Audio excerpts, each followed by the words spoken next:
Engraçado, está fazendo hoje 1 ano e 11 meses que eu saí da Polícia Federal, dia 8 de novembro de 2019, o mês que vem completa 2 anos que eu saí. E eu já não lembrava de coisas que você falou, porque eu acho que o que aconteceu comigo não pode e não faz parte do que eu quero discutir sobre o Brasil daqui para frente. Eu, na verdade, o que eu esperava era uma coisa simples, que eu acho que não vai acontecer. Como a Operação Lava Jato teve encontro com todas as redações dos principais jornais do Brasil antes de começar a operação, teve reuniões com todas as redações das revistas antes de começar a operação e visitou a Globo, a Bandeirantes, a SBT, a Record e outros meios de comunicação e induziu a imprensa brasileira a esse erro histórico. Eu, na verdade, só esperava que um dia, aliás, o Noblar já escreveu isso 3 vezes, de que a imprensa pudesse reconhecer que foi enganada pela força-tarefa da Lava Jato, que foi induzida à mentira pelo Moro e que publicou apenas o que recebeu de informações. E muitas vezes, lamentavelmente, não levou em conta a defesa.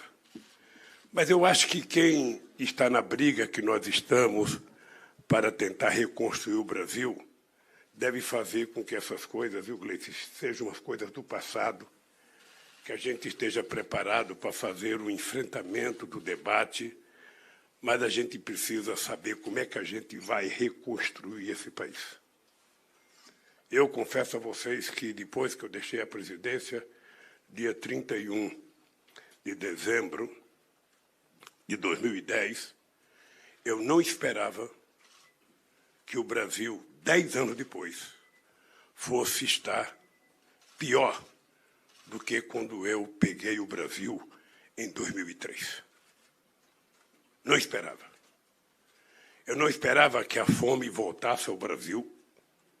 Foi motivo de muito orgulho quando a ONU anunciou publicamente que o Brasil tinha saído do mapa da fome. Foi motivo de muito orgulho quando nos Estados Unidos e na União Europeia, com a crise do Lehman Brothers em 2008 e 2009, 100 milhões de pessoas perderam o emprego e aqui no Brasil a gente estava criando 22 milhões de empregos formais com carteira profissional assinada. Foi com muito orgulho que a gente percebeu que o Brasil saiu da 12ª economia para a 6ª economia do mundo em 2008.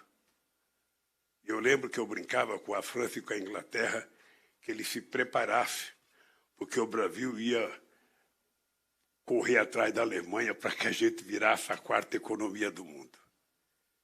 Foi com muito orgulho que a gente percebeu o reconhecimento das Nações Unidas quando utilizou o programa Luz para Todos para que a gente pudesse adotar como ensinamento de políticas públicas de governo para todo o continente africano.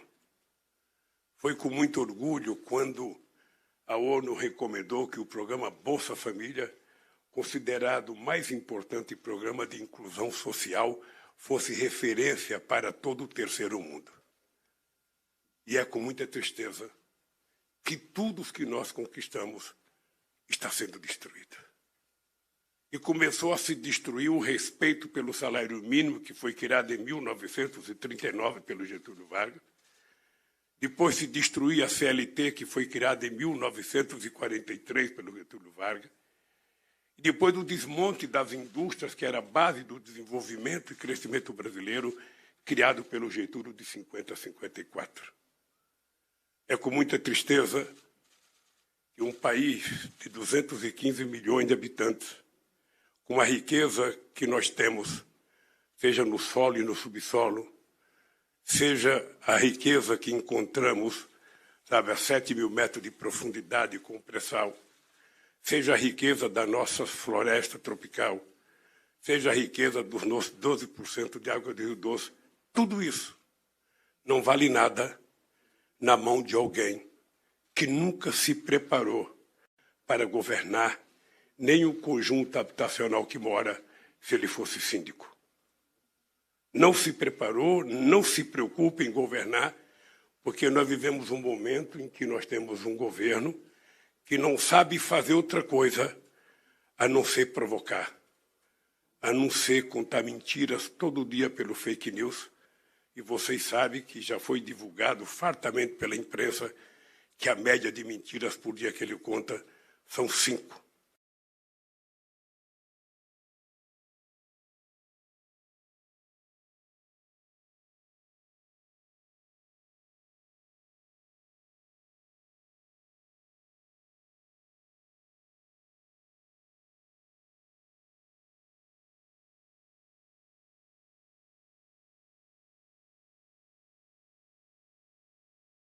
Esse país era levado em conta por toda a União Europeia, esse país era levado em conta por toda a América do Sul, América Latina, Caribe, por todo o continente africano.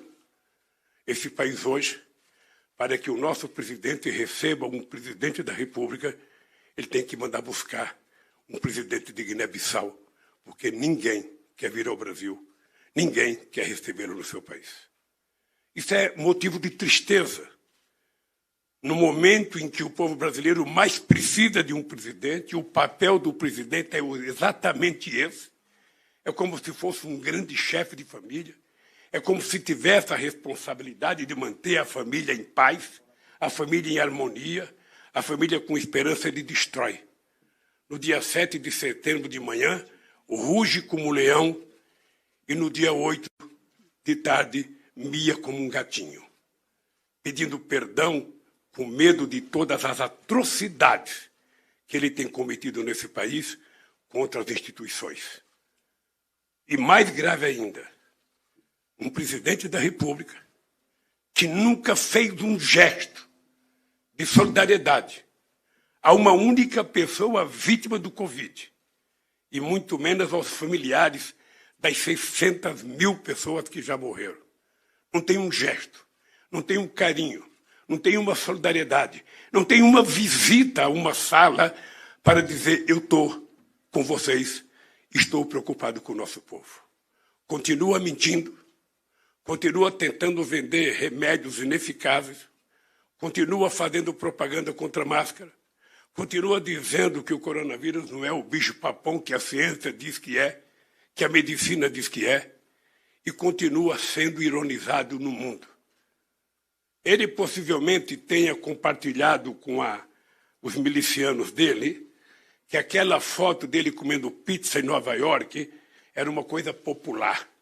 O nosso presidente é tão popular que ele come pizza em pé no balcão de um bar, quando, na verdade, a fotografia quer dizer que ele é uma figura tão nefasta no que respeita ao ser humano, à democracia, e ao comportamento simbólico que um democrata e um humanista faz, que não teve um único restaurante que ousou recebê-lo para oferecer uma simples pizza.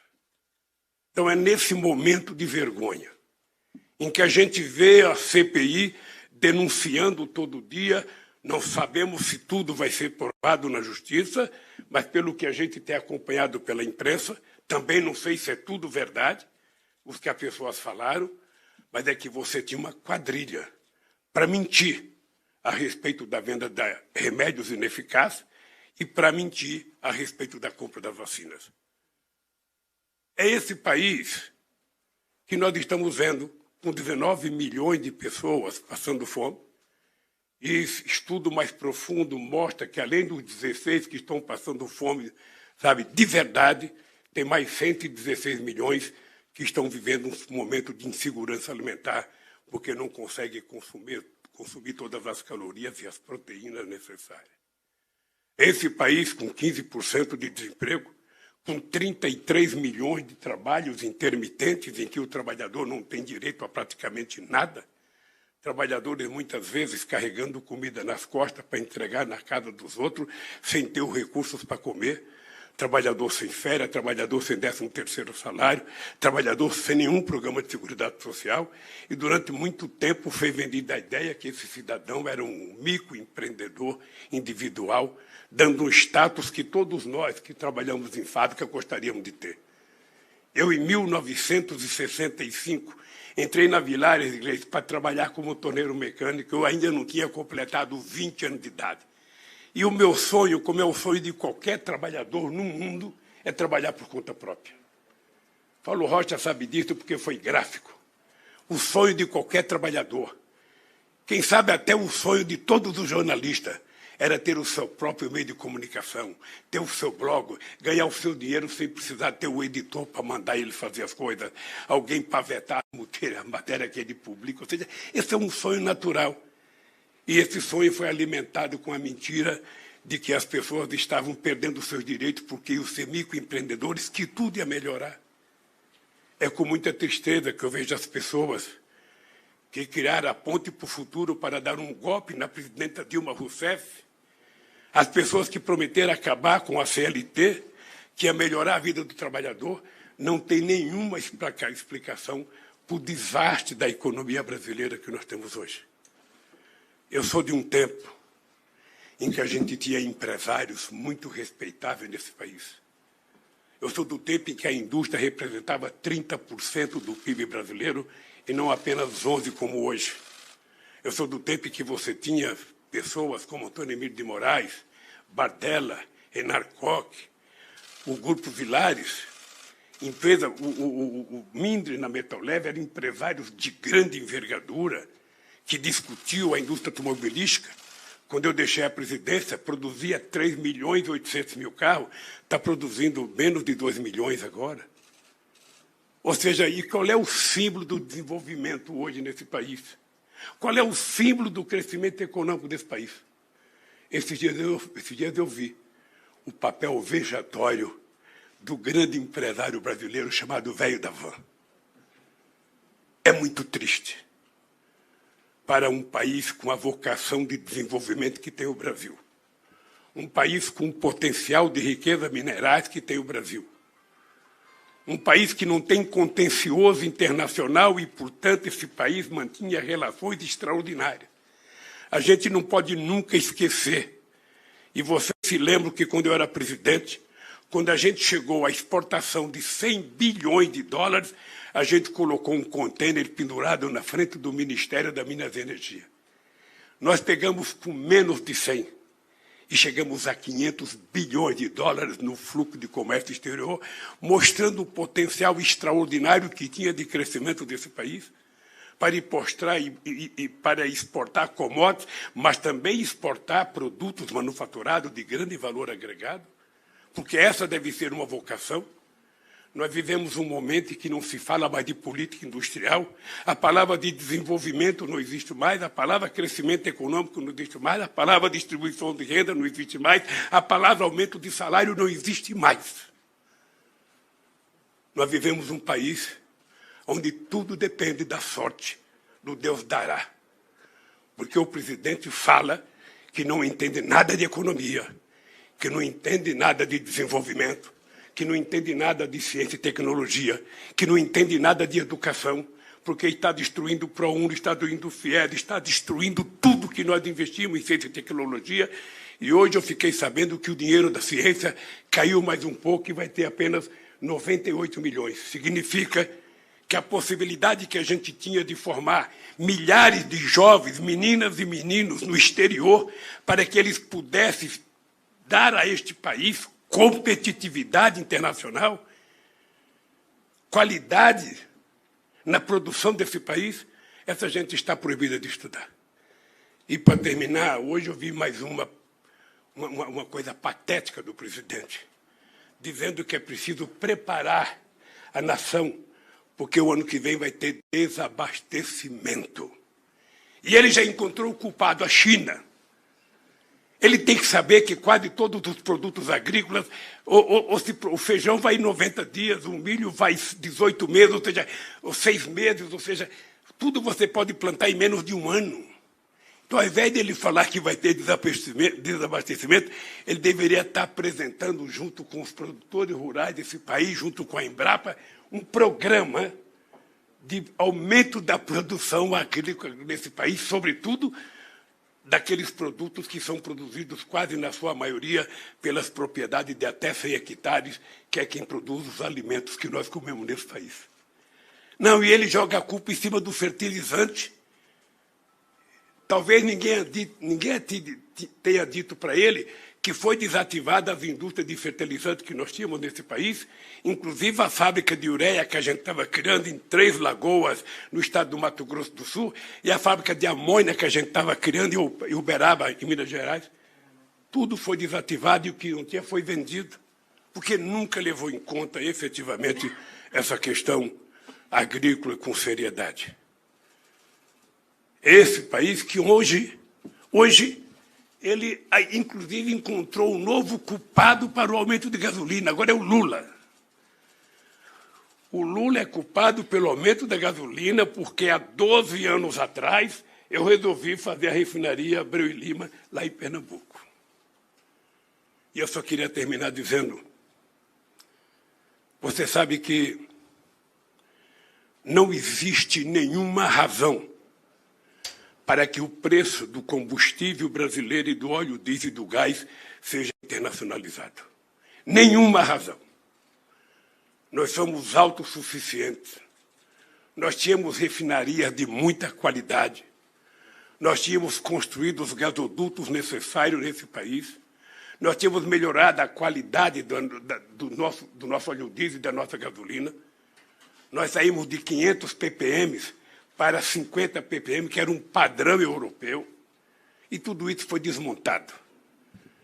E foi dito que era preciso colocar o combustível com o preço do mercado internacional, porque, na verdade, é preciso atender aos interesses dos acionistas de Nova York, em detrimento aos consumidores e aos trabalhadores e ao povo brasileiro. Dito isso, eu quero dizer para vocês que nós estamos começando, daqui a 2 meses, um novo ano, um ano eleitoral, em que a gente vai poder brigar muito para que a gente possa consertar esse país. Esse país haverá de ter juízo suficiente para que, no dia das eleições, eleja alguém que respeite a democracia, que goste da democracia e que exercite a democracia nos seus atos cotidianos, seja quem quer que seja, alguém que tenha, no mínimo, sentimento, alguém que tenha um sentido de humanista, alguém que tenha um mínimo de solidariedade, alguém que pense um pouco com o coração e pense nesse país e pare de falar bobagem. Um homem não casa com a mulher e não pensa em construir família para falar bobagem. Um presidente não ganha as eleições para falar bobagem. Ele deveria fechar a boca e governar esse país, como tantos outros já governaram. Então, eu quero que vocês saibam que daqui para frente eu vou viajar muito esse país.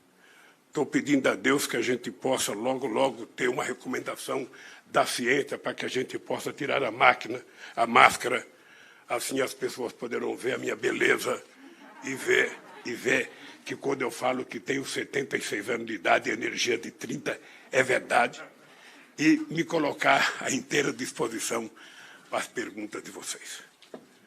Tá? Estou à inteira disposição para as perguntas. Por favor, pergunta o que quiserem, da forma que quiserem. Só não vamos dizer aquele jeitão, curta e grossa. Curta pode ser, mais grossa não, que não é bom nem para mim nem para vocês. Boa tarde, presidente. Boa tarde a todos. Luciana, eu sou do portal Metrópolis. Presidente, eu gostaria... O senhor tem recebido algumas críticas, inclusive de aliados, que consideram, por exemplo, um erro falar atualmente, nesse momento, sobre a regulação dos meios de comunicação. E aí eu gostaria que o senhor falasse sobre esse projeto, quais são as intenções desse projeto. E, além disso, eu gostaria de saber uma outra coisa. O senhor também tem sido criticado por encontrar aí com pessoas do MDB. E eu queria saber, há limite para essa conversa com o MDB? Se há limite, até que ponto vai essa conversa com o MDB? Olha, primeiro vamos ter em conta o seguinte, eu não sei por que tanta polêmica com relação à regulamentação do meio de comunicação, sobretudo na área digital e na área eletrônica, ou seja, porque jornais e revistas nunca poderão ser regulamentados, porque depende do dono escrever. Segundo, é uma coisa do Congresso Nacional. Nós tínhamos feito uma proposta, um debate em 2009, essa proposta foi aprovada, sabe, num congresso com mais de 3.000 radialistas, gente ligada à internet, à rádio comunitária. Depois isso não foi dado entrada no Congresso Nacional, não sei por qual razão que não foi dada entrada. Eu nem sei se o projeto está mais atualizado.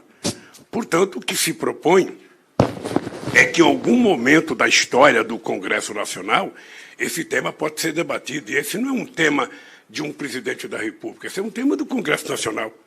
Eu sinceramente, não vejo qual a preocupação que algumas pessoas têm. E algumas pessoas falam que isso é censura. Eu acho engraçado, porque se vocês prestarem atenção e olharem para a minha cara, vocês vão perceber o cara mais censurado do Brasil está falando com vocês. Porque se somar o que é censura nesse país, fazer uma tese sobre a minha censura seria, quem sabe, possível de ganhar o título de Prêmio Nobel de Jornalismo, como ganhou ontem 2 jornalistas. Porque ninguém é mais censurado do que eu nesse país. Então, eu acho que em algum momento a sociedade vai discutir. Eu acho que em algum momento os partidos vão discutir, e, obviamente, que isso não é uma coisa do presidente da República, isso é uma coisa do Congresso, dos partidos e da sociedade. O que ninguém pode é ter medo de um debate na sociedade sobre isso. Eu, pelo menos, não aceito a ideia de que o único controle admissível é o controle remoto. Tem muito mais coisa para a gente tratar com carinho e respeito nesse país. Com relação ao PMDB, veja, eu tenho conversado com todas as forças políticas. Eu tenho conversado com todas as forças políticas possíveis e com aqueles que querem conversar. Eu tenho dito que eu não estou candidato porque eu só vou decidir minha candidatura possivelmente para o começo do ano que vem. E eu sei que quando eu falo que eu não estou candidato, é difícil vocês acreditar, vocês, por debaixo da máscara, vocês riem com os olhos, como diz o Stuquinha, sabe? Porque é impossível alguém que tem 2% quer ser presidente e alguém que tem 40% não quer. Mas é verdade. Eu ainda não decidi, porque eu vou decidir no momento adequado. E eu vou conversar com todo mundo. Eu estou numa fase de conversar com o partido político, de conversar com movimentos sociais. Em algum momento eu vou conversar com os empresários, vou conversar com intelectuais e vou conversar com a sociedade brasileira. Porque consertar esse país não é tarefa de um partido político. Consertar esse país é uma tarefa de muita gente. E eu diria para você, para resolver o problema do emprego, da qualificação, da formação profissional da juventude brasileira, que está indo embora do Brasil porque não tem esperança dentro do Brasil, nós vamos ter que fazer uma combinação entre Estado, empresários e universidade. Porque eu acho que é preciso muita competência para a gente dar a essa juventude, nesse momento em que, sabe, as pessoas estão virando mais algoritmo do que humanistas, as pessoas estão ficando muito mais algoritmo do que, sabe, um ser humano solidário. Nós precisamos saber como resolver o problema de dar oportunidade de trabalho para essa meninada que às vezes estudou mais do que o pai, às vezes estudou mais do que o avô e está desesperado porque não existe a possibilidade de ter um emprego. E quando arruma um emprego, é um emprego que não o qualifica de acordo com a sua formação. Então, eu vou conversar com todos os partidos políticos. Não estou discutindo composição ainda, porque não é hora de discutir composição. A imprensa já elegeu 18 vices para mim. Eu já tenho 18 vices, eu já tenho 8 ministros da Economia. E eu nem sei se sou candidato, mas já tenho tudo isso. Eu espero que a imprensa acerte e que, dentre esses que foram citados, eu posso escolher alguém para ser o ministro da Economia, alguém para ser meu vice. Se eu pudesse pedir um favor para vocês, eu pediria, se na hora de fazer as perguntas vocês pudessem tirar a máscara com toda a proteção científica do nosso pessoal, sai de perto, o Claudinho sai de perto, mais uns 2 metros para trás, e aí você que vai fazer a pergunta fica segura. E alguém, Stuquinha, colocar álcool no... Já colocamos. Tá bem. Cada um faz a pergunta, a gente passa o álcool. Tudo bom? Bom dia. Mariana Halbert, do Poder 360. Eu vou fazer 3 perguntas, todas de uma vez. Aproveitando o MDB, alguns interlocutores já dizem que o senhor tem falado que gostaria de ter no comando do Congresso, em 2023, né, depois das eleições, pessoas do MDB ali. Eu queria saber por que isso seria importante, se o senhor cogita de fato e já tem conversado. A outra pergunta é sobre a questão ambiental. O senhor já tem falado também um pouco sobre isso e pretende fazer algumas viagens ao exterior. Eu queria saber o que o senhor vai levar desse tema ao exterior, com quem que o senhor pretende conversar sobre isso, qual que é o foco nessa questão ambiental. E a terceira, né, os senhores falaram no início sobre a narrativa da Lava Jato e que é importante trazer outra narrativa para a campanha. Eu queria saber como que o senhor vai colocar isso para o eleitor a ponto de convencer quem, enfim, não pretende votar nesse momento no senhor nem no presidente Bolsonaro, como que o senhor vai convencê-los sobre essa questão da Lava Jato? Obrigada. Eu vou começar pela última. Veja, eu já fui candidato em 82 a governador de São Paulo, em 89 a candidato a presidente da República, em 94, em 98, em 2002, em 2006. Fui candidato indireto apoiando a Dilma em 2010, 2014, e o Haddad eu não pude, porque eu estava preso em 2018. Então, toda eleição, você vai ter uma turma que vota em você, uma turma que não vota em você, e uma turma que não quer votar em ninguém. Mas toda eleição é assim. Você tem um candidato com 47 no primeiro turno, outro com 42, com 38, tem um grupo de abstenção, e no segundo turno você constrói a base que te elege para presidente da República. Veja, eu acho uma... Como é que eu poderia dizer sem ser grosseiro? Porque como eu fui candidato muitas vezes, eu ouvia falar muito em terceira via quando você tinha a Guerra Fria. Né? Então, era tudo contra o comunismo e entre o comunismo e a social-democracia tinha que surgir uma terceira via. Aqui no Brasil, eu fui candidato contra 12 vias. Vocês estão lembrados que em 89 eu era um simples metalúrgico, o PT era recém-criado, e eu fui candidato contra o doutor Ulisses Guimarães, que, segundo a lógica da imprensa, era o futuro presidente da República, porque tinha tido um sucesso extraordinário na Constituinte de 88. Eu fui candidato contra o Collor, eu fui candidato contra o doutor Paulo Salim Maluf, doutor Afif, doutor Mário Cova, doutor Marronzinho, doutor Roberto Freire, doutor Aureliano Chaves. Então, tinha 13 vias disputando as eleições, e eu fui para o segundo turno, também o doutor Neló de Moura Brizola, e eu fui para o segundo turno com o Collor. Ou seja, para mim, o que eu defendo é que todos os partidos têm o direito de querer ter candidato a presidente da República. Todos, sem distinção. Aliás, era para isso que deveria ser criado os partidos. Não deveria ser criado por conta do fundo eleitoral ou do fundo partidário. Os partidos deveriam ser criados porque cada partido tem um projeto, tem um ideário, tem uma carta de princípios e cada partido deveria dizer qual era o país que ele quer construir, qual é o povo, como é que ele quer tratar esse povo, qual é a oferenda dele de políticas públicas para o povo. Só no Brasil que as pessoas não querem. Então, veja, eu acho que tem 2 tipos de gente agora. Tem a candidatura do Bolsonaro, que é uma candidatura, pelo fato dele ser presidente da República, é sempre uma candidatura competitiva, quem está com a máquina na mão, sempre será competitiva. E tem a minha candidatura, que ainda não está colocada, mas que também me parece um pouco competitiva. Agora, tem um monte de gente que ainda não tem competitividade, que estão tentando, sabe, se colocar. Eu acho ótimo. Eu acho ótimo. Agora, as pessoas têm que compreender, para eles disputar as eleições, eles têm que disputar o primeiro turno. Então, as pessoas se lancem, vai ter debate na televisão, vai ter entrevista, E aí vai escolher um. E esse um vai disputar uma vaga, ou melhor, vai escolher dois.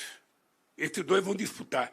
Então, eu não tenho problema com relação a isso. Pode ter quantas vias quiser, sabe? Eu acho muito, muito, muito importante. A questão da Lava Jato, eu sinceramente, não me preocupo com a Lava Jato, porque eu queria provar o que aconteceu. Eu estou realizado como ser humano. Estou realizado porque tomei as decisões corretas na hora certa. Eu poderia ter saído do Brasil, não saí. Eu não queria carregar a pecha de positivo.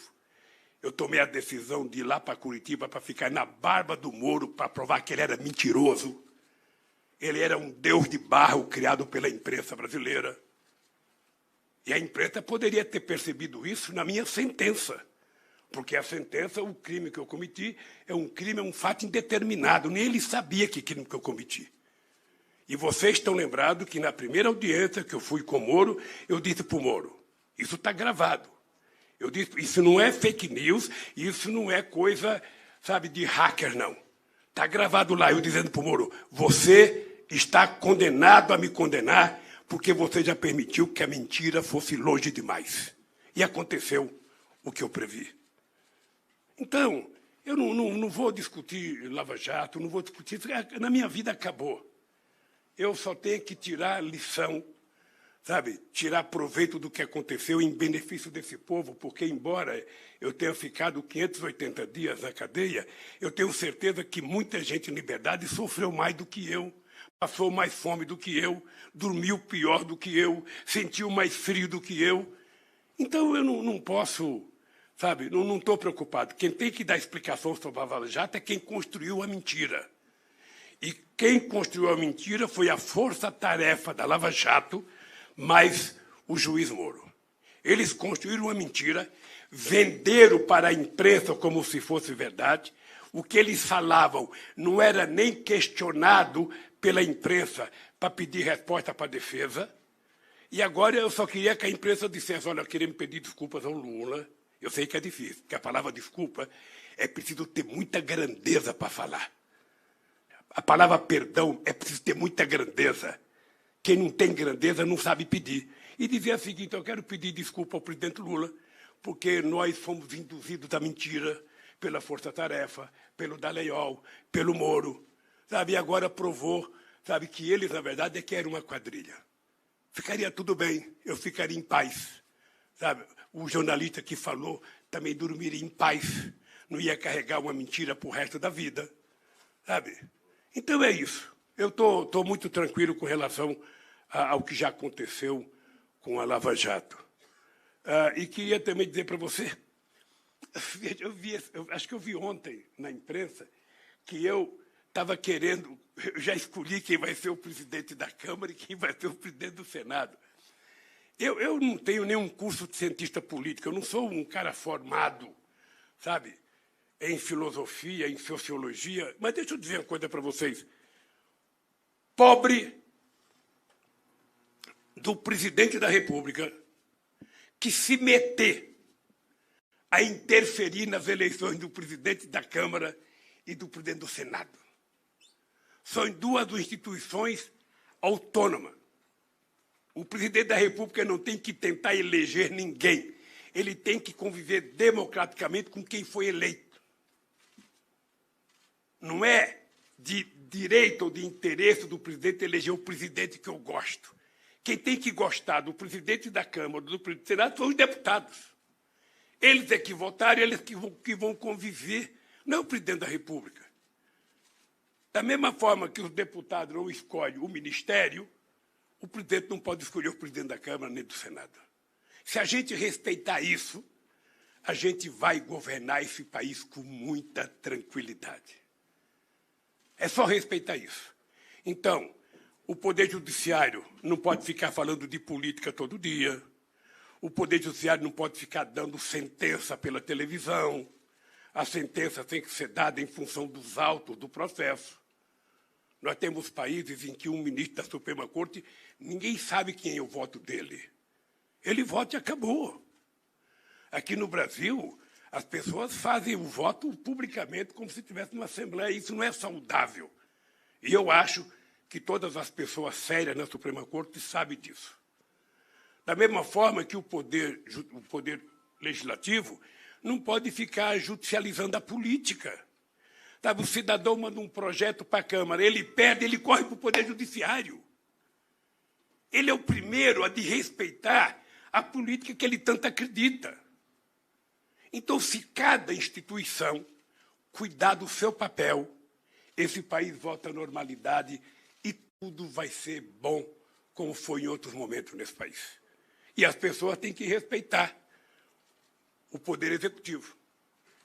Eu não sei se vocês estão acompanhando com atenção o que está acontecendo no Congresso Nacional. Vocês já perceberam que o Bolsonaro não governa esse país? Vocês já perceberam que quem está governando o país é, de um lado, o presidente da Câmara, do outro lado, o presidente do Senado? Que as emendas impositivas e as emendas tal do orçamento secreto do relator é que está fazendo com que os prefeitos não conversem mais com governadores, os prefeitos vão direto nos deputados e nos senadores? Vocês já se deram conta da gravidade que está acontecendo nesse país, onde o presidente não tem nenhuma força sobre o orçamento? Ele não o executa. Eu gostaria que vocês se dedicassem um pouco para avaliar o que está acontecendo. Porque eu nunca vi isso em todo o tempo de república desse país. O Congresso é o Congresso, o Executivo é o Executivo e o Judiciário é o Judiciário. Agora me parece que tudo tem está tudo atropelado, é como se tivesse tudo no liquidificador disputando o mesmo espaço. Eu acho que é preciso acalmar, redefinir o papel de cada um, a Câmara e o Senado legislar corretamente, o presidente da República, sabe, executar e administrar corretamente, e o Poder Judiciário julgar cumprindo aquilo que está na Constituição, porque ele é o garante da Constituição. Se a gente voltar a essa normalidade, vocês vão perceber que uma boa parte dos graves problemas desse país terminam.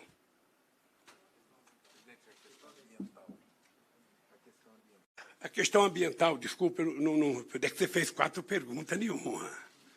Você é esperta, você, sabe, disseram que era 8 perguntas.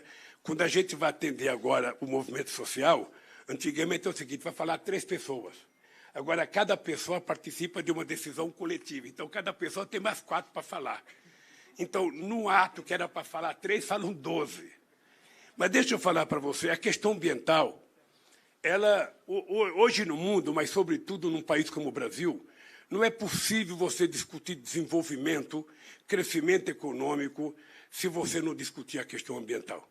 Em qualquer parte do mundo, hoje, a questão ambiental está envolvida diretamente a qualquer proposta de desenvolvimento, qualquer que seja o desenvolvimento. E o desenvolvimento sustentável exige que a gente repense o Brasil. E no Brasil tem uma coisa grave que, de vez em quando, a gente debate apenas aquilo que está na moda, né? Então, como o que está na moda agora é a Amazônia, a gente se esquece da poluição ambiental do esgoto correndo a céu aberto nas ruas desse país. Ontem eu fui ver a cooperativa dos catadores de papel, numa cidade que é a capital extraordinária, que tem no plano piloto o maior padrão de vida desse país. Tem amplos setores que não têm coleta de lixo seletivo.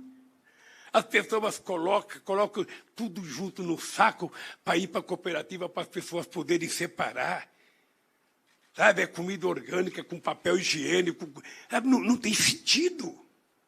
Então, discutir a questão ambiental, precisa discutir também que nós temos um animal que está passando por problema, que é um animal chamado ser humano, né? Que nesse mundo de 7 bilhões de habitantes, tem 900 milhões de habitantes que vão dormir todo dia sem ter o que comer. Se eles não têm o que comer, significa que a água potável é rara, significa que a qualidade da comida é zero, significa que não tem coleta de esgoto, não tem tratamento de esgoto. Sabe? Então, pensar na questão ambiental é pensar em muito mais do que isso. Na questão da nossa querida Amazônia, eu acho que nós temos que mostrar, primeiro, que tem uma parte do agronegócio brasileiro que tem muita responsabilidade e que sabe que a manutenção dos seus negócios, de exportação dos seus produtos, depende dele ter um compromisso com a preservação ambiental. Ele sabe que não pode plantar cana na Amazônia. Ele sabe que não pode plantar soja na Amazônia. Ele sabe que não precisa plantar milho na Amazônia. Ele sabe que não precisa criar gado na Amazônia. O Brasil tem milhões de áreas agricultáveis e que não precisa derrubar uma árvore para plantar.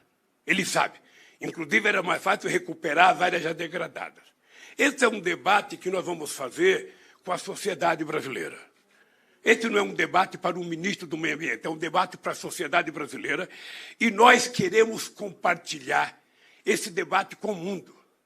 Nós queremos afirmar que a Amazônia é um espaço territorial de soberania do Brasil. O nosso amigo Macron, que não fale mais de internacionalizar a Amazônia, ela é nossa. Agora, o que nós queremos fazer?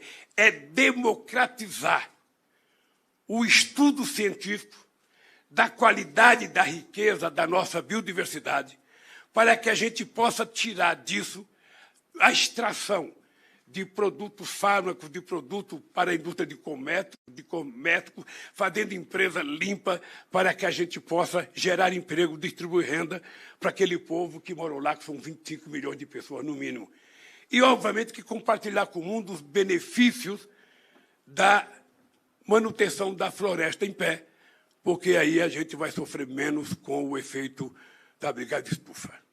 É isso que nós queremos compartilhar. É importante lembrar que o acordo entre Brasil, Alemanha e a nossa querida Noruega foi assinada por mim quando eu era presidente da República e foi gerido com muita competência até o maluco Beleza entrar.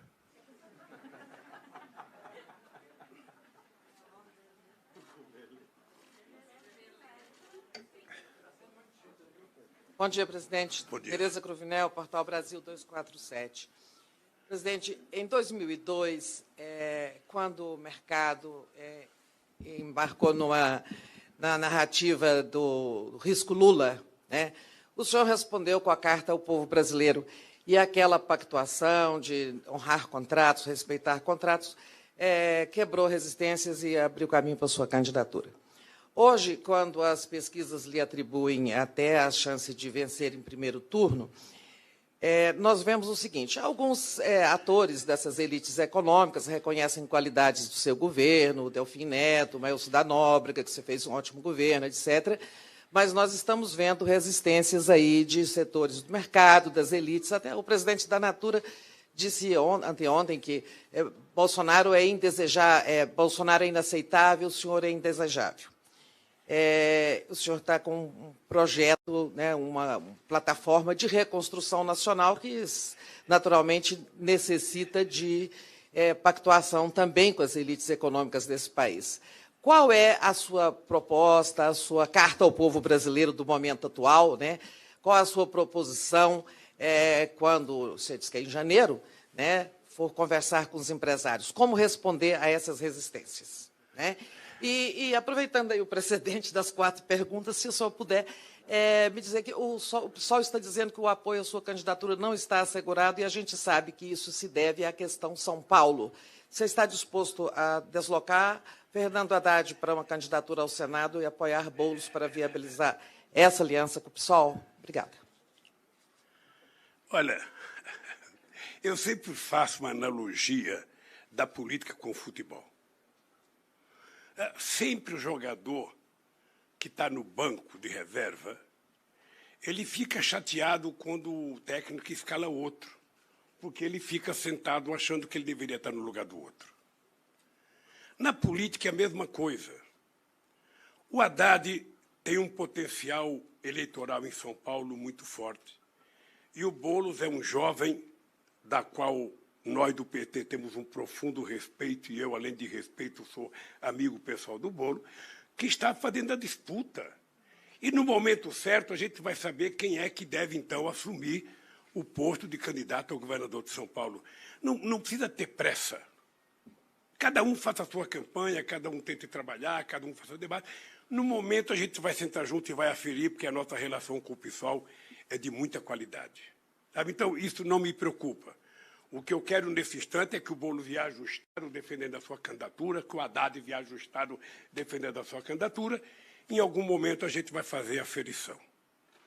A segunda coisa é a questão do indesejável. Eu sinceramente, eu acho que as pessoas de boa fé e as pessoas minimamente inteligentes nesse país sabem que a melhor carta que eu posso assinar ao povo brasileiro é eles lerem o que aconteceu na economia brasileira quando eu fui presidente da República. O cidadão que eu não conheço, ele disse que eu sou indesejável porque eu quero um Estado forte. E quero. É importante que cada jornalista, que cada eleitor, que cada adversário saiba: eu quero um Estado forte, porque somente um Estado forte é capaz de acabar com a miséria nesse país. É capaz de não ter medo de fazer casa popular subsidiada para o povo que está desempregado e para o povo que ganha pouco. Eu quero um Estado capaz de manter o SUS e melhorar o SUS. Porque o SUS, que era tão tripudiado antes da pandemia, agora está endeusado por quem tripudiava ele. Mas o SUS é uma coisa extraordinária. Então, eu não quero um Estado empresarial. Eu quero um Estado com força para que ele seja o indutor do desenvolvimento. O indutor. O Estado que não tenha preocupação de fazer dívida para investir num ativo produtivo para esse país. Um Estado que não discuta se vai financiar a educação porque é gasto. Tem que financiar a educação. Um Estado que cuide das pessoas, sabe, sem se preocupar com os gastos de cuidar das pessoas. Então, quando o rapaz da Natura fala isso, eu, cidadão, só posso pedir a esse cidadão, ele já nasceu com outro candidato e não vou perder tempo de conversar com ele, porque com a cabeça dele eu não quero ser candidato dele. Eu quero que ele divulgue bastante coisa contra mim, porque é esse Estado socialmente justo que eu quero criar nesse país. Sabe? E nós já tivemos, eu já provei que é possível. Aliás, eu já provei, Tereza, eu disse já outro dia, a solução do Brasil está no fato de você colocar o pobre no orçamento da União, no orçamento do Estado e no orçamento da cidade, e colocar o rico no imposto de renda para ele aprender a pagar imposto sobre juros, e sobre lucros, sobre dividendos. Então, é muito tranquilo. Eu sou a única pessoa que as pessoas podem saber o seguinte: eu não preciso prometer. Eu fui o único governante que, durante 8 anos, participando do G8 e do G20, o Brasil foi o único país que cumpriu meta de superávit primário todos os anos. Porque, para mim, responsabilidade não precisa ter lei. Responsabilidade é uma coisa que você traz dentro de você. Então, Tereza, não precisa carta ao povo brasileiro. Eu tenho um legado. O legado que eu deixei para esse país vale umas 500 cartas ao povo brasileiro. O rapaz que falou que eu sou indesejável devia ler. Aliás, ele devia ver quando é que ele cresceu no meu mandato. Ele deveria dizer o que era a Natura antes de eu chegar na presidência e o que ela virou, sabe, no meu governo. Aí, quem sabe, ele fala: não, esse Lula é bom. Ele deveria falar que no Obama, esse Lula é o cara. E pedir desculpa para mim e votar em mim. Quem sabe ele faça isso um dia. Mas se não fizer também, eu vou gostar dele, porque eu não gosto das pessoas que votam em mim. Eu gosto das pessoas como elas são. Se gostar de mim, ótimo. Se não gostar, ótimo. Sabe, eu estou naquela fase, Tereza, que eu gosto de todo mundo. Esse coração apaixonado pela Janja agora tem espaço para eleitores sem pedir a que partido está o eleitor. Eu quero é conversar com o povo brasileiro, porque é o povo brasileiro que vai me ajudar a consertar esse país. É isso, querida.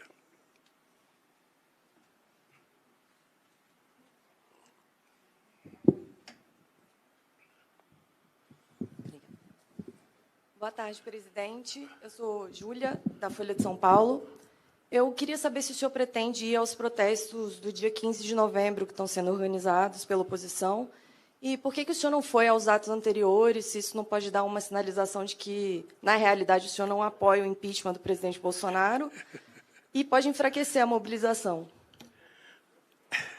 Obrigado pela pergunta.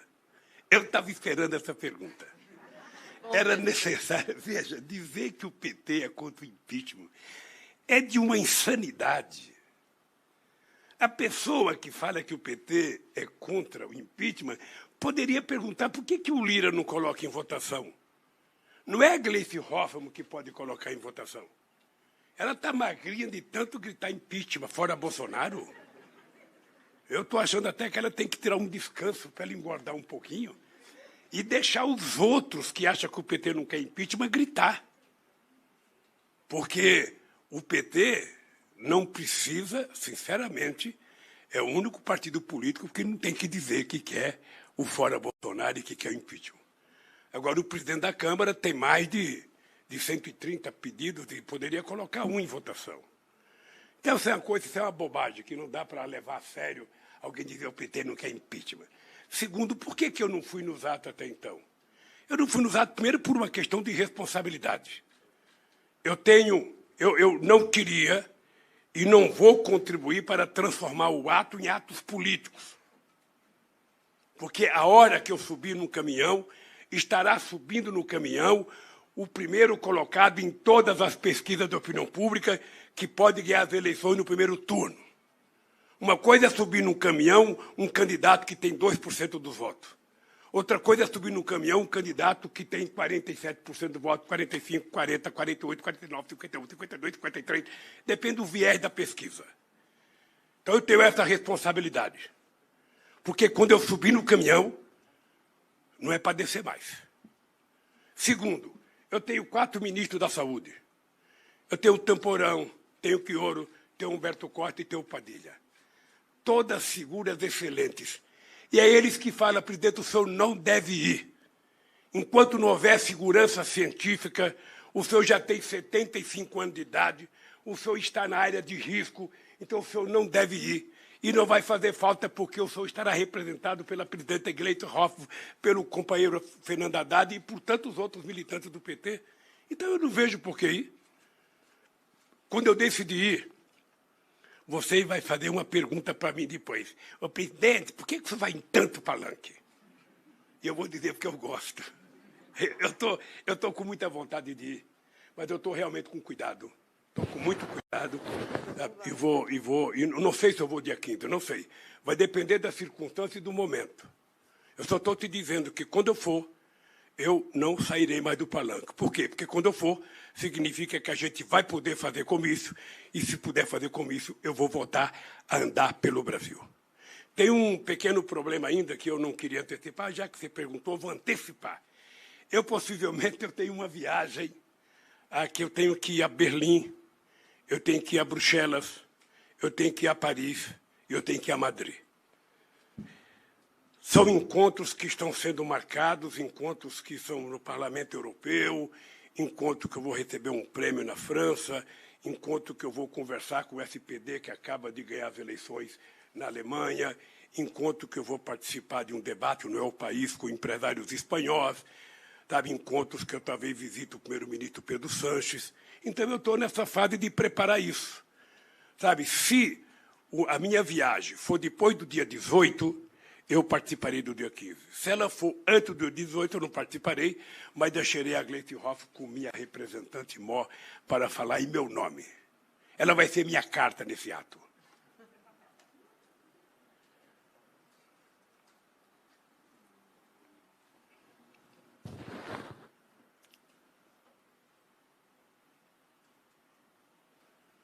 Boa tarde, presidente. Boa tarde, pessoal. Edilene, da Rádio Itatiaia de Minas Gerais. Sobre a conversa do senhor com o Kassab, caso uma terceira via não emplaque, que é o projeto dele, o senhor aguarda o apoio do PSD nas eleições, e essa conversa passa pelo apoio do PT ao prefeito Alexandre Calil numa candidatura ao governo de Minas? Segunda pergunta. O senhor disse no encontro com os parlamentares, eles saíram dizendo isso, que o senhor está insistindo em um discurso de ter uma bancada forte, fazer uma base forte. Com a criação do União Brasil, que é a fusão entre o PSL e o DEM, a manutenção das coligações, como é que o senhor vê esse cenário? Quais que são as perspectivas? Olha, o Kassab tem sido muito digno e muito honesto nas conversas que tem mantido conosco. Não é a primeira reunião, é a segunda reunião que o Kassab diz que ele gostaria de ter candidato a presidente da República. E isso, para mim, é uma coisa que merece meu respeito, porque eu acho que é importante que o partido queira ter candidato a presidente da República. Então, se o Kassab lançar a candidatura a presidente da República, eu acho ótimo, eu acho louvável. Ora, se o Kassab já disse, se por acaso não for ao segundo turno, ele não terá problema. Uma coisa, sabe, ele tem dito para a imprensa brasileira que com o Bolsonaro ele não vai. Então, significa que tem uma chance grande para mim aí. A segunda coisa é que eu vou manter a relação com o Kassab, mesmo ele tendo candidatura, porque eu gosto do Kassab, tenho muitos amigos dentro do PSD, muitos amigos de verdade, e eu quero manter essa relação. Eu não quero truncar essa relação. Com relação ao Calil, veja, eu não sei como é que está a situação do Calil. Eu acho que o Calil está vivendo um momento em que ele está descobrindo, que eu acho que é bom para ele, que Minas Gerais é um pouco maior do que Belo Horizonte. E ele vai ter que trabalhar com muito afinco o Estado de Minas Gerais. Me parece que ele ainda não está viajando o Estado, me parece que ele está muito em Belo Horizonte, pelo menos das informações que eu tenho. Como você é grandiosa na Rádio Itatiaia, você sabe se ele está viajando ou não. Eu acho que ele tem que viajar o Estado, porque se ele não viajar, o Zema está viajando muito. O Zema não tem uma padaria que ele não pare para tomar um cafezinho. Não tem um lugar que ele não entre para comer um pão de queijo. Sabe? Então, eu acho que o Calil vai ter, se ele for candidato, se jogar de corpo e alma, porque eu acho que o Calil tem chance de competir e pode ganhar as eleições. Mas é preciso saber que Minas Gerais tem quase 860 municípios, é preciso muita dedicação. Sabe? Bom, eu não acompanho o dia a dia, mas eu acho que o Zema está aparecendo forte nas pesquisas e o Calil precisa de muito arrojo para acompanhar. Se for possível fazer aliança no Estado, eu acho que pode ser feita. Não é a primeira vez que a gente faz aliança também, mesmo o candidato tendo um presidente da República. Não é? Você está lembrado que Minas Gerais é o estado do Lulécio? E o Aécio tinha candidato a presidente da República. Na Paraíba, o Cássio Cunha Lima, toda vez que eu ia à Paraíba, o candidato a presidente do Cássio parecia que era eu, mas não era eu. Era o Serra.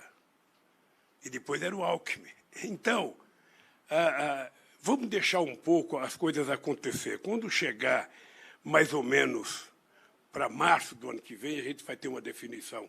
Como Minas Gerais é um estado muito importante e as mulheres mineiras e os homens mineiros são muito espertos na política, pense num povo esperto na política. Eu vou esperar, quem sabe, o mês de março para a gente discutir o que é que vai acontecer conosco, sabe, na aliança com o PSD e num possível trabalho junto com o Calil em Minas Gerais, ou se o PT vai ter candidatura própria, a gente também não sabe. Sobre a bancada no Congresso? Olha, a bancada do Congresso é um desejo não meu, é um desejo do meu partido, que a gente faça um esforço muito grande para que a gente tenha uma bancada bem representativa. Hoje você não basta eleger um presidente da República. É importante que, além do presidente da República, você tenha uma bancada para que você possa fazer as transformações que o país precisa. Você precisa, sabe, ter votações importantes para garantir direito do povo trabalhador, restabelecer alguns direitos que foram tirados. E se você não tiver uma bancada forte, você não vai fazer. É por isso que eu estou disposto a fazer campanha, quando decidir pela candidatura ou não, eu estou disposto a fazer campanha pedindo voto para deputado em todos os lugares do Brasil, porque eu acho importante o PT ter uma grande bancada.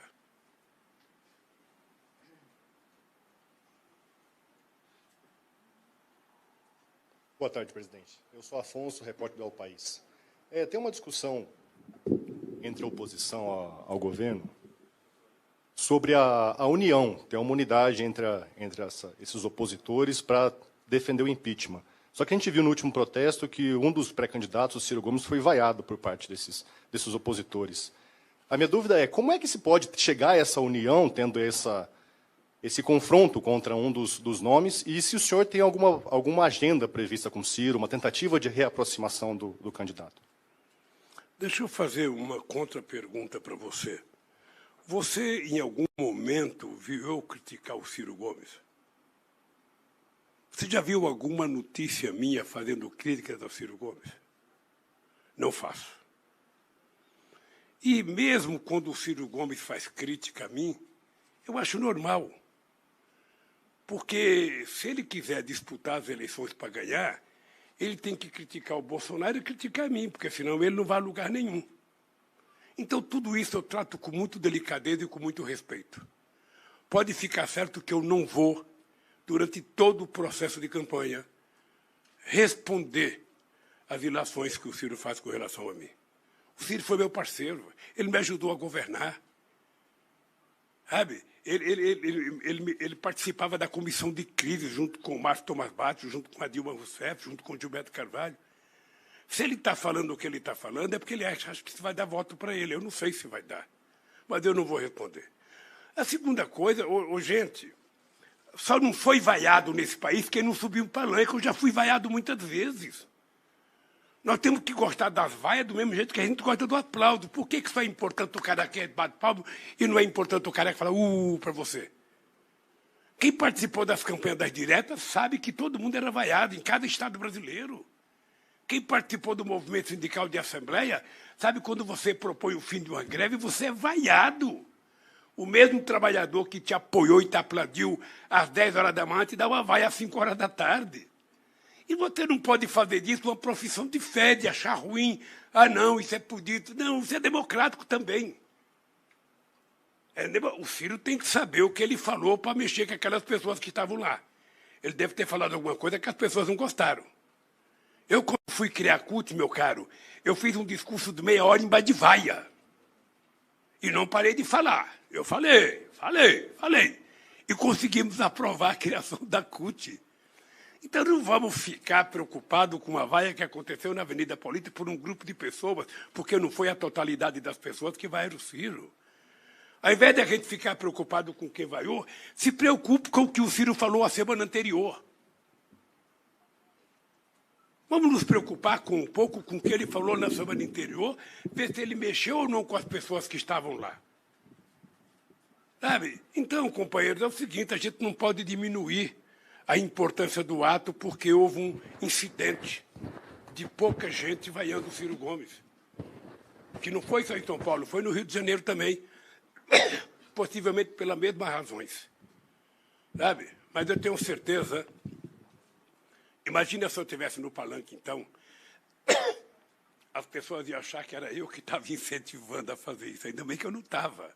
Senão você ia falar, o Lula estava lá pedindo para vaiar, não estava. Então, eu, sinceramente, eu não conversei com ninguém, a Gleice acho que nem viu, porque não foi aonde ela estava, sabe? Mas eu acho que isso não pode diminuir a importância do ato. O Ciro é uma figura pública importante para o Brasil. Ele só precisa cuidar dele mesmo. Não é ninguém que faz mal para o Ciro, é ele. Quando ele gostar dele, quando ele perceber que é preciso pensar antes de falar, ele vai perceber que tudo vai melhorar. Não é a primeira campanha do Ciro, é a quarta. E em todas elas acontece a mesma coisa. Então, eu acho que ele sabe, tanto quanto eu, o que fazer. Tá bem? Oi, presidente, boa tarde. Simone Iglesias, da Bloomberg. Baixa um pouquinho o microfone aí. Com licença. Boa tarde, Simone Iglesias, da Bloomberg. Enquanto o senhor começava a falar na coletiva, a Petrobras fez mais um aumento de preço dos combustíveis, do gás de cozinha. A gente está numa inflação hoje de 10,20% e um recorde de desemprego. Nesse cenário, eu gostaria de saber qual é o programa, qual é a abordagem do PT econômica nas eleições do ano que vem. E uma questão técnica, mas não menos importante. Se o senhor ainda não é candidato, o que pode fazer o senhor não ser candidato no ano que vem? Olha, o primeiro meu partido... Eu posso sentar, porque eu estou fazendo uma matéria, então estou ouvindo? Eu vou sentar ali. Pode, querida, pode. Bom, primeiro, quem pode proibir de eu ser candidato, além de Deus, é o meu partido. Vai que a Gleice, a direção nacional, encontra um cara aí que ela está escondendo e vai lançar de última hora, e o Lulinha é rifada, né? Estou de olho nela. Eu estou de olho nela, porque ela é uma das pessoas que pode evitar que eu seja candidato. Olha, essa questão da gasolina, eu queria só te falar uma coisa. A gasolina já subiu 39%. Se subiu mais hoje, eu não sei quanto foi, então já foi para mais de 40%. O óleo diesel já subiu 33%. Se subir outra vez, vai subir mais. Eu vou te dizer, sem nenhuma necessidade. Sem nenhuma necessidade. Eu vou repetir. O Brasil é autossuficiente em petróleo. O Brasil tem refinarias altamente qualificadas para refinar o óleo diesel e a gasolina que nós precisamos. Nós começamos a privatizar nossas refinarias e estamos comprando gasolina refinada dos Estados Unidos quando o Brasil era exportador antes do pré-sal. Então, o que está acontecendo é que a Petrobras tem uma direção que é mais importante que o presidente da República. O que está acontecendo é que a Petrobras está mostrando que ela pode mais do que o presidente da República. Se ele não tem coragem de governar, não tem coragem de dizer para o almirante que está lá que não vai aumentar, é um problema dele. Significa que o Brasil está precisando de um novo presidente. Para poder fazer justiça com o preço do combustível. Eu não vejo nenhum sentido você querer agradar um acionista minoritário americano e não querer agradar o consumidor majoritário brasileiro. Sabe que são pessoas que trabalham de táxi, são pessoas que trabalham com Uber, são pessoas que vão trabalhar, são pessoas que têm um técnico, um caminhãozinho velho, um calhambeque para trabalhar.